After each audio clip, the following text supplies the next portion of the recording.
These are the 5.3.1 notes for integrated 1. We're going to be looking specifically at growth in tables. Maybe a little bit in graphs, but in the previous video, we did take a look at the curved pattern of the graph. We're going to spend more time on exponential the second half of this class. We're only in the first half still.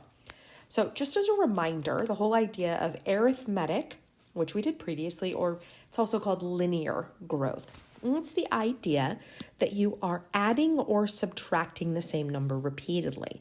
So if we take a look at this table, we are adding 2 repeatedly to go from one term to the next. So whenever we are adding or subtracting, it's got to be the same number, then we would say that that is arithmetic or linear.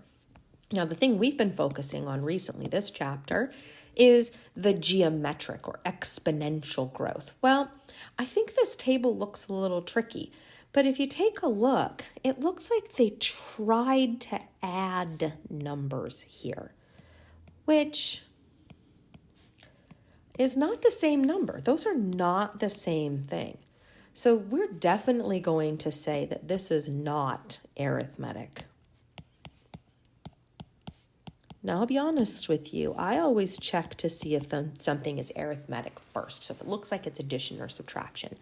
But then let's go through and check some multiplication here. So I'm going back to the table, and I'm going to start with the numbers that look like they make the most sense to me. I'll come back to the fractions in a minute. So addition did not work. So let's try multiplication. So if I go from 4 to 8, I know that that's times 2. Okay, if I go from 2 to 4, that's also times 2. Okay, I like this times 2 business. 1 times 2. Okay, I don't know about this one. Let's check off to the side. So I've got a half times 2. All right, let's put a 1 under that. We know to multiply fractions, we go straight across. Okay, 2 times 2 is definitely 1. All right, this times 2. Now let's check and see about the 1/2 and the 1/4.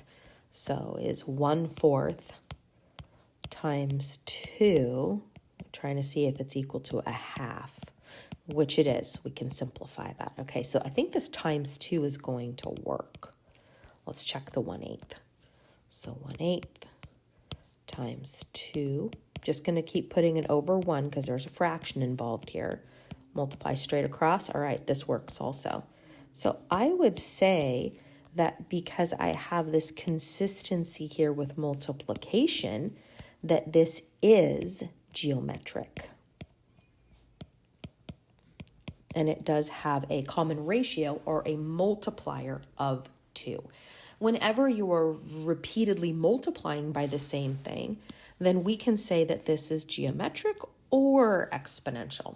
They kind of go hand in hand. All right, so here we've got some tables. So I want you to take a look at these and really pause the video and see if you can figure out what the pattern is, looking specifically at the T of n, so the bottom of this. And I say that because if you look at all of these tables, I made sure that the n's all differed by 1. So 0, 1, 2, 3. So we can kind of ignore them for the time being. So take a look at the T of n's and see if you can figure it out. So why don't you try doing the first one? So pause the video, give it a shot. Okay, so like I said, the first thing I always try is to see if it's arithmetic. So I would try, well, 4 plus 4, 8 plus 4, that doesn't work. That would have to be 8 plus 8. Okay, not arithmetic because the 4 and the 8 are not the same number. So I'm going to go no arithmetic. All right, let's try geometric. So 4 times 2 gives me 8. All right, 8 times 2 gives me 16. Okay, this looks pretty good. 16 times 2 gives me 32. All right, I'm feeling really good about this. And I am checking all of these. Determine if it is linear, exponential, or neither. All right, this one's exponential. An exponential is when you have that repeated multiplication by the same number. All right, let's take a look at the next one. So to pause it, see if you can figure it out, then come back and check. Okay, so as I work through this, you guys know me, I'm going to try. So 30 minus 10 is 20. 20 minus 10 is not 12. That would be minus 8. All right, those are not the same thing. This is not arithmetic. All right, let's see if it's geometric. Well, this one looks a little tricky. So I'm going to write myself an equation to try to solve this. So I'm going to say 30 times something. I'm going to call it b because that's what it would be, is going to be equal to 20. All right, let me put that off to the side. So 30, if this is exponential. So I'll put it over to the right-hand side. So 30 times something would have to be equal to 20. Now, it's not obvious, but I can solve for b. Let's go ahead and divide by 30. The 30s cancel.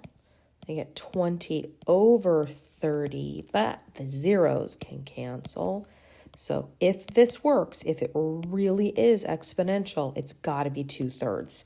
So this is times 2/3. All right, let's check here. So it's 20 times 2/3. Looks like a 40 over 3. That is not 12.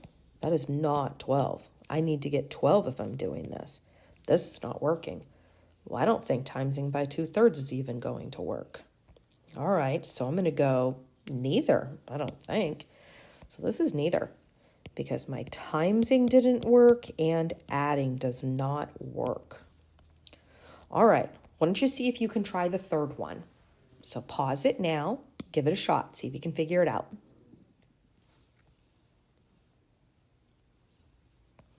Okay, so I'm trying the addition subtraction part. You guys know that by now. And I'm actually going to try it with the numbers that look easier. So 1 plus 2 gives me 3. 3 plus 6 gives me 9. All right, those are not the same. This is not arithmetic. All right, so let's get rid of that business because that's not going to work. So not arithmetic. All right, let's try multiplication. I'm going to try the numbers I'm comfortable with. So 1 times 3 gives me 3. Okay, let's hope this is times 3. Okay, good. This is times 3. All right, we got to check this one. I'm not sure. 1/3 times 3. Put a 1 underneath it. Multiply straight across. Ooh, that is 1. Okay, that's good. Times 3. All right, we got to check and make sure that it works for all of them, though. So 1/9 times 3 over 1. All right, that's 3/9. That simplifies. All right, that's 1/3. Okay, I think this is good. We'll check the last one, and I do believe we get times 3. All right, so since this is multiplication the entire time, this is exponential. And notice I'm multiplying by the exact same number repeatedly. That's important.